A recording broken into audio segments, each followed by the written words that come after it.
जय माता दी। दोस्तों, हिंदू धर्म में एकादशी व्रत को सबसे ज्यादा अधिक महत्वपूर्ण माना जाता है। दोस्तों, कार्तिक माह की शुक्ल पक्ष की 11 यानी कि देवउठनी 11, प्रबोधिनी एकादशी, तुलसी एकादशी, इस दिन दिवाली का 11वां दिन आता है और सभी प्रकार के मंगल कार्यों का प्रारंभ होता है। और आपको मैं बता दूं दोस्तों, कार्तिक शुक्ल पक्ष की ये एकादशी के दिन भगवान विष्णु 4 महीने के बाद सोकर जागते हैं, तो तुलसी के पौधे से उनका विवाह होता है। तुलसी धार्मिक, आध्यात्मिक, आयुर्वेद महत्व की दृष्टि से बहुत ही विलक्षण, बहुत ही इंपॉर्टेंट पौधा है। दोस्तों, जिस घर में इसकी स्थापना होती है वहां आध्यात्मिक उन्नति के साथ साथ सुख, शांति और समृद्धि सभी तरह से अपने आप आ जाती है। वास्तु दोष घर के दूर हो जाते, वातावरण में स्वच्छता और शुद्धता बढ़ जाती है, घर में आरोग्य की वृद्धि होती है। पौराणिक कथाओं के अनुसार देवों और दानवों द्वारा जब युद्ध हुआ था, समुद्र मंथन हुआ था, उस समय जो अमृत धरती पर छलका था, उससे माना जाता है तुलसी की उत्पत्ति हुई थी। इसलिए इस पौधे के हर हिस्से में अमृत के समान गुण है। और तुलसी को हम संस्कृत में हरि प्रिय भी कहते हैं, अर्थात जो हरि यानी भगवान विष्णु को प्रिय है। औषधि के रूप में तुलसी की उत्पत्ति से भगवान विष्णु का संताप दूर हुआ था।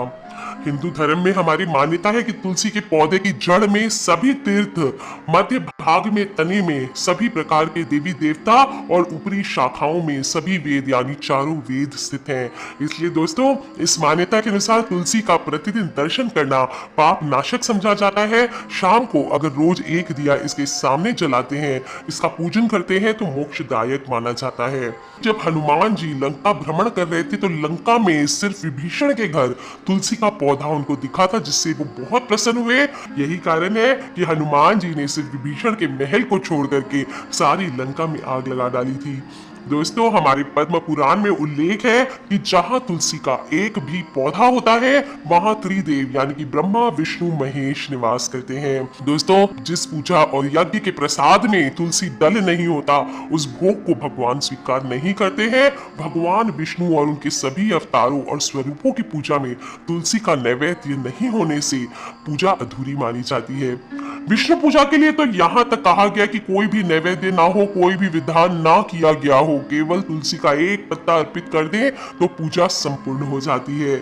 आयुर्वेद के अनुसार तुलसी के नियमित सेवन से व्यक्ति के विचार में पवित्रता, मन में एकाग्रता, क्रोध पर नियंत्रण आने लगता है, आलस्य दूर होता है, शरीर में दिन भर स्फूर्ति पड़ी रहती है। दोस्तों, इसके बारे में यहाँ तक कहा गया है कि औषधीय गुणों की दृष्टि से संजीवनी बूटी के समान है। दोस्तों, और इस दिन हम तुलसी एकादशी मनाएंगे। इस पाप विनाशिनी एवं मुक्ति देने वाली एकादशी है दोस्तों। और पुराणों में लिखा है कि इस दिन के आने से पहले तक गंगा स्नान का महत्व होता है। इस दिन उपवास रखने का पुण्य कई तीर्थ दर्शन, 1000 अश्वमेघ यज्ञ एवं 100 राजसूय यज्ञ के तुल्य माना जाता है। और इस दिन का महत्व स्वयं ब्रह्मा जी ने नारद मुनि को बताया था। उन्होंने कहा था कि कार्तिक माह की जो एकादशी है, तुलसी एकादशी, इस दिन एकादशना करने से एक जन्म, रात्रि भोज से 2 जन्म एवं पूर्ण व्रत पालन करने से 7 जन्मों के पाप नष्ट हो जाते हैं। कई जन्मों का उद्धार होता है एवं बड़ी से बड़ी मनोकामना पूर्ण होती है। और इस दिन अगर आप व्रत जगा कर लेते हैं तो कई पीढ़ियों को मरने के बाद स्वर्ग की प्राप्ति होती है।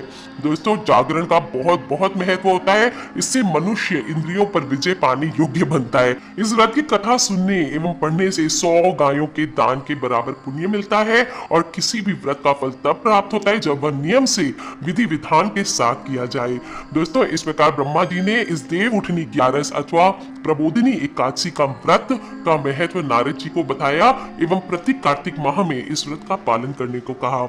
दोस्तों, इस दिन आपको सुबह सुबह सूर्य उदय से पूर्व उठना चाहिए, नित्य कर्म करें, स्नान आदि करें और व्रत का संकल्प करके सूर्य उदय होने पर भगवान सूर्य देव को अर्घ्य दें। स्नान के लिए यदि आप नदी पे जा सकते हैं, कुएं पर जा सकते हैं तो बहुत अच्छा, नहीं तो घर पे ही 4 पत्ते तुलसी के डाल करके आपको स्नान करने लेना है। तुलसी पत्र आपको पहले से तोड़ के रख लेना है। उस दिन तुलसी का पत्ता नहीं तोड़ा जाता है। निराहार व्रत करना है और 12 को पूजा करके व्रत पूर्ण माना जाता है। भोजन ग्रहण किया जाता है। व्रत जगह अगर आप करना चाहें तो करें। और बेल पत्र, शमी पत्र और तुलसी पत्र इस दिन चढ़ाने का बहुत महत्व आता है। इस प्रकार की मान्यता है कि जो मनुष्य तुलसी विवाह करता है उसे मोक्ष की प्राप्ति होती है। इस प्रकार देव उठनी 11 अथवा प्रबोधिनी एकादशी के दिन तुलसी विवाह का महत्व बताया गया है। सभी के घरों में तुलसी का पौधा जरूर होता है। उसको चुनरी आदि से सजाने का विधान है। दुल्हन की तरह सजाया जाता है तुलसी माता को। विष्णु भगवान की प्रतिमा या शालिग्राम जी स्थापित किए जाते हैं। चारों तरफ ईख के डंडे से आपका मंडप बनाया जाता है। कई लोग फूलों एवं गन्ने के द्वारा मंडप जरूर सजाते हैं। दोस्तों, तुलसी एवं विष्णु जी का गठबंधन करने का विधान है। ओम नमो भगवते वासुदेवाय इस मंत्र का उच्चारण करके विवाह की विधि पूरी कर लेते हैं। कई प्रकार के पकवान बना करके भोग लगाया जाता है। सभी लोग मिल करके कम से कम 108 परिक्रमा तुलसी की करते हैं और विष्णु भगवान या शालिग्राम की करते हैं।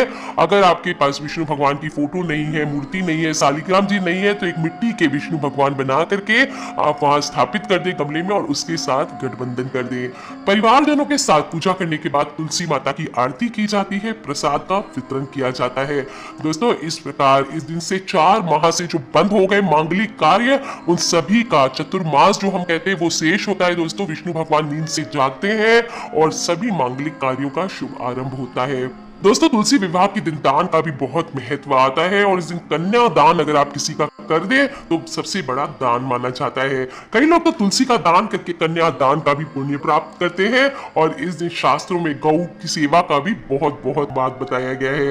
दोस्तों, इस तरह से कर लीजिए तुलसी विवाह का आयोजन। आप इस बार तुलसी विवाह का कम से कम तुलसी माता की पूजा उस दिन जरूर करनी है। सुबह सुबह जल चढ़ा करके, चुनरी उड़ा करके दुल्हन की तरफ उनको सजाना है। कम से कम एक मिट्टी के विष्णु भगवान को उनके साथ स्थापित करके गठजोड़ा करके संध्या को परिवार सहित उनकी आरती करके फेरी जरूर लगानी है।